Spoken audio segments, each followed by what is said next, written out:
చేరేవాడికి పంపించేవాడికి అందరికి కూడా. సరే, ఇక మనం రెండో టాపిక్లోకి వెళ్దాం. అదేంటంటే మన కంటోన్మెంట్ జనరల్ ఎలక్షన్తో పాటు నిన్న జూబ్లీ హిల్స్, ఇవాళ పంచాయతీ, రేపు మున్సిపాలిటీ ఎలక్షన్స్. వరుసగా కాంగ్రెస్ కొట్టుకుంటూ వచ్చేస్తుంది తెలంగాణలో.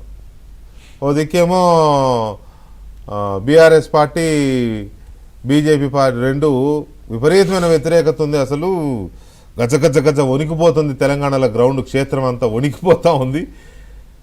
ఇక బీఆర్ఎస్ ఏదో ఒక అడుగు ముందుకేసి కేటీఆర్ గారు వాళ్ళు ఏమంటారంటే అసలు ఎదురు చూస్తున్నారు ప్రజలు కేసీఆర్ గారి మీద.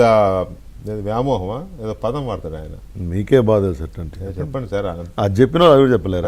వ్యామోహం కేసీఆర్ లాంటి నాయకుని మీద ఉన్నటువంటి ప్రేమానురాగాలు ఉంటాయి ప్రజలు. ప్రేమానురాగాలు, ప్రేమ వాట్ ఎవర్ అది ఏదనగా ఇంకా పోలేదు ప్రజలు. జనరల్గా ఆంధ్రాలో చంద్రబాబు గారి మీద ఉన్నట్టు ఒకవేళ లోకేష్ కనుక కేటీఆర్ గారు అన్నట్టు లోకేష్ అంటే ఉన్నట్టే చెప్తున్నాను. ఇదన్నట్టు అంటే చెప్పుకున్నట్టే, తండ్రి గురించి కొడుకు చెప్పుకోకపోతే agrees or not irrespective of the political parties, he commands that respect in the public. కాదనట్లా, అందుకని నేను అదే చెప్తున్నా. ఆ వర్డ్ సరే, నేను వర్డ్ కరెక్ట్ చేశాను, అందుకంటే ఏం చేయాలి అదే వర్డ్ గుర్తురాక నేను మిమ్మల్ని అడిగా. సో ఇలా ఉంది పరిస్థితి, ప్రజలు అల్లాడిపోతున్నారు. ఎప్పుడు మళ్ళీ కేసీఆర్ వస్తారా, ఎప్పుడు మళ్ళీ కేసీఆర్ వస్తారా అని ఎదురు చూస్తున్నారని కేటీఆర్ గారు అంటారు. అసలు వీళ్ళందరినీ గద్దె దింపేసి ఎప్పుడు బీజేపీని గద్దె మీద చూద్దామా అని ఎదురు చూస్తోందని చెప్పి కిషన్ రెడ్డి గారు, బండి సంజయ్ గారు, కప్పర ప్రసాద్ గారు, బీజేపీ నాయకులు వీళ్ళు అంటారు. అటు చూస్తేనేమో కాంగ్రెస్ వేసుకుంటూ ఒక్కొక్కటి తెగొట్టుకుంటూ వచ్చేస్తుంది.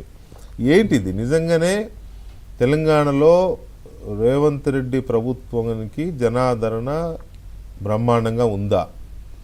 ఈ వ్యతిరేకత అదంతా కూడా విపక్షాలు చేస్తున్న ప్రచారం మాత్రమేనా అనేది ఒకటి డౌట్ వస్తూ ఉంది.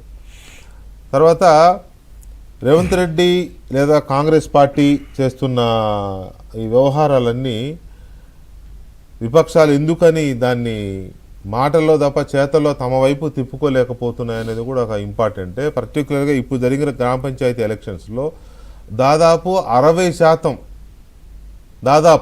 60% పంచాయతీని కాంగ్రెస్ పార్టీ కైవసం చేసుకుంటే 30% బీఆర్ఎస్ పార్టీ, ఒక 5% బీజేపీ, ఒక 5% ఒక రకంగా చెప్పాలంటే బీజేపీ కంటే ఇండిపెండెంట్లు ఇతరులు కలిసి ఎక్కువ చేసుకున్నారు. 10%. ఎందుకు ఈ పరిస్థితి వచ్చింది? బీజేపీ మొన్న జరిగిన పార్లమెంట్ ఎలక్షన్స్లో తెలంగాణలో 50% పార్లమెంట్ సీట్లు గెలుచుకుంది, 50%. కానీ ఇక్కడికి వచ్చేసరికి 5% కూడా గ్రామ పంచాయతీలని గెలవలేకపోతూ ఉంది. ఈవెన్ బీజేపీ ఎమ్మెల్యేలు గెలిచిన దగ్గర కూడా గ్రామ పంచాయతీలని, ఆ నియోజకవర్గంలో హైయెస్ట్ పంచాయతీని గెలవలేకపోతుంది. బీఆర్ఎస్ ఎక్కడికక్కడ చతికిలబడిన పరిస్థితి.